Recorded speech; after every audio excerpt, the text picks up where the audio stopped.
आज पण हीच भाजी म्हणून नाक मुरडणारा एक तरी नमुना प्रत्येकाच्या घरात असतो. आता ह्या भाजीचा सीझन आहे म्हटल्यावर प्रत्येकाच्याच घरात ही भाजी सारखी बनत असेल.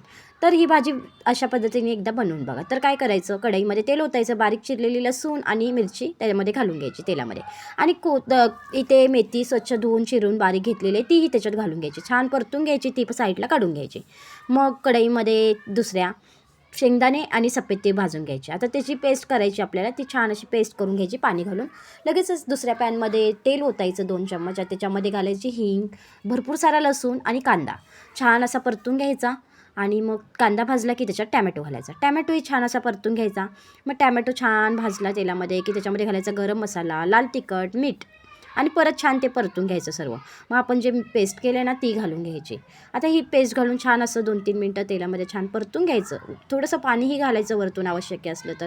आणि मग आपण जी मेथी फ्राय करून घेतली ती घालून घ्यायची. अशी भाजी शिजून तयार झाली की त्याच्यात तुपाचा, लाल तिखटचा तडका द्यायचा.